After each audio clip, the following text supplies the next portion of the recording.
Style မှာပြန်လည်ကြိုဆိုပါတယ်ဒီနေ့တော့ငဖဲရင်းလေးချက်ပြမှာဖြစ်ပါတယ်ရှင်အရင်ဆုံးဂျင်းကိုထောင်းပါမယ်ငဖဲကိုစီးနေအောင်မထောင်းခင်အနက်မွေးအောင်လို့ဂျင်းရည်လေးညှစ်ထည့်လိုက်ပါတယ်ပြီးရင်အစားနဲ့အချုံမုံလေးထည့်ပါတယ်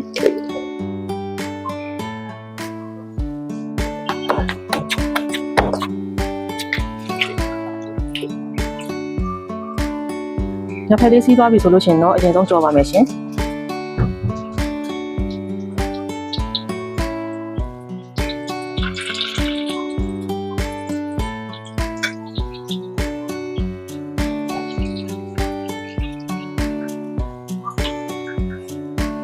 ငဖဲလေးဖောင်းလာပြီဆိုလို့ရှိရင်တော့ဆယ်ထားပေးလိုက်ပါမယ်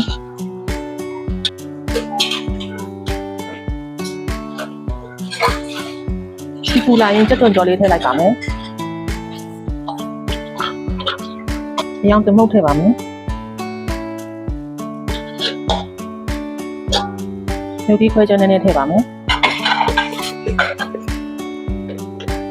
ငပြားရေးထည့်ပါမယ်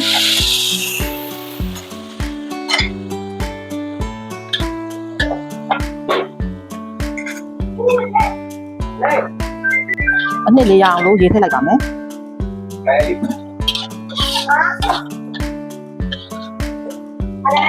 ဒီအောင်ခဏအုပ်ထားလိုက်ပါမယ်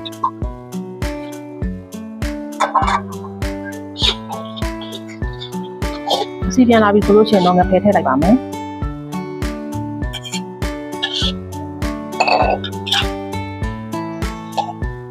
ထည့်လိုက်ပါမယ်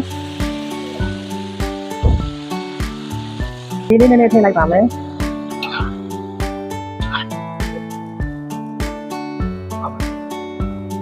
ဒီစိမ့်လေးထည့်ပေးလိုက်ပါမယ်စီပြန်လာပြီဆိုလို့ရှိရင်တော့မနက်မင်းလေးထည့်လိုက်ပါမယ်ဝတ်ပေးလိုက်ပါမယ်အခုဆိုရင်တော့ငဖဲစီပြန်ဟင်းလေးရပါပြီရှင်အဆုံးထိကြည့်ရှုပေးကြလို့လည်းကျေးဇူးအများကြီးတင်ပါတယ်ရှင်More cooking diary လေးကိုလည်း like and share နဲ့ follow လေးလုပ်ပေးကြပါအောင်ရှင်